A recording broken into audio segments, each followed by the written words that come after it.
sono molto. Ma sono ma. Perché mo devo. Perché no. Haji mo devo. হ্যাঁ everyone, সবাই কেমন আছো? আশা করছি সবাই ভালো আছে, সুস্থ আছো। আমিও খুব ভালো আছি, সুস্থ আছি। তো আজকে না সকাল থেকে ঘরে কাজ বাজ হয়ে গেছে, আর শরীরটাও সেরকমভাবে ভালো না। তো ভাবলাম আর কাজ বাজ আজকে আর ঘর টর মুছবো না, কিছুই করবো না, খালি রান্না করে রেখেছি। রান্না করা হয়ে গেছে, স্নান করা, পূজা দেওয়া হয়ে গেছে, আর কিছু করব না। তো সকালে যা যা করা হয়ে গেছে আজকে দুপুরে আর সকালে একসাথেই করেছি, কারণ শরীরটা অনেকটাই মানে খুবই কী বলবো, আর খুবই 2 দিন থেকে প্রচণ্ড খারাপ যাচ্ছে। আর ছেলে মেয়েকেও আমি ঠিকঠাকভাবে টাইম দিতে পারছি না, এত শরীর খারাপের জন্য। তো আজকে ভাবলাম মেয়ের সাথে একটু টাইম কাটে, ছেলে যেহেতু নেই, ছেলে তো বাড়িতে গেছে, বাপের বাড়িতে আছে। তো দেখো মেয়েকে নিয়ে একদিকে একটু খেলা করছি। তো মেয়ে মানে কী হচ্ছে, অনেক দিন থেকে আমার জন্য না বায়না করছিল ভিডিও করবে, না আমি না ভিডিও সেরকমটাভাবে কয়েকদিন থেকে ছাড়তেও পারছি না, শরীর এতটা খারাপ। তা আজকে বললাম ঠিক আছে চলো ভিডিওটা ওর সাথে কয়টা রিলসও বানিয়ে নিই। আর এদিকে একটু দেখো, এদিকে ব্লগটাও শুরু করে দিয়েছি। আর এদিকে দেখো আমার মেয়ের দুষ্টুমি দেখো, কোনো কিচ্ছু কথা শুনে না। ও আমাকে বায়না করছে যে ও দোকানে যাবে এখন, চিপস খাবে, চকলেট খাবে। তা আমি ওকে বলছিলাম তোমাকে বিকেলবেলা এনে দিবে, এখন আমার শরীর তো ভালো না। কিন্তু আমার মেয়ে কোনোভাবেই বুঝছে না, যে আমাকে বলছে আমাকে এখনই মাম্মা, আমাকে এখনই তুমি আমাকে চিপস এনে দাও।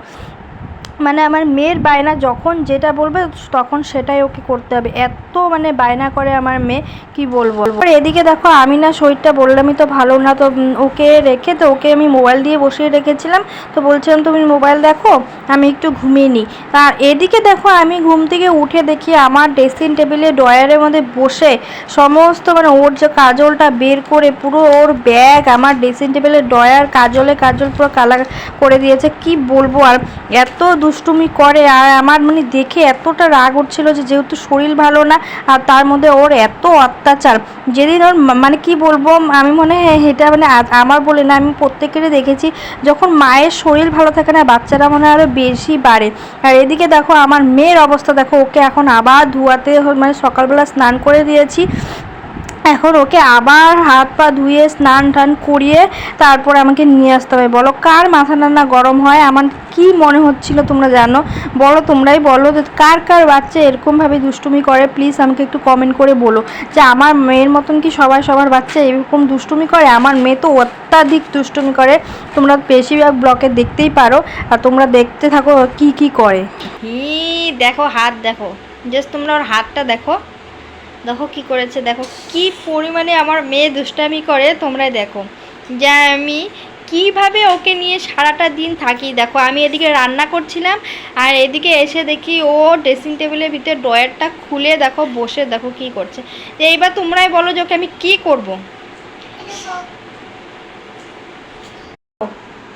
দেখো তোমরা দেখো, ভালো করে দেখো কি করেছে। দেখো আমার ড্রেসিং টেবিলটা ড্রয়ারটা একেবারে, জাস্ট তোমরাই দেখো যে কি পরিমাণে আমার মেয়ে দুষ্টামি করে, কি করবো। এখন আমাকে বলছে বন্ধ করে দিতে, বন্ধ করতে পারছে না, এখন বলছে বন্ধ করে দাও। হ্যাঁ ওকে আজকে আমি কি করব, কালকেও সারা দিন এগুলো মানে আমার ওয়ার্ড্রপটা পুরো ভরিয়ে দিয়েছে, ওয়ার্ড্রপটা ভালো করে মুছলাম, এখন আবার আজকে আবার ড্রেসিং টেবিলটা, এত পরিমাণে দুষ্টুমি করে আমার মেয়ে, কি বলবো। আর মারলে তো হয়ে গেল সারাদিন, ওর আজকে মানে কানতেই থাকবে। না বন্ধ করবো না, তুমি কেন করেছো এগুলা? সরি বলো আগে। হ্যাঁ এখন তোমাকে মাইর দিব, আমি দিব মাইর, বের হও ওখান থেকে।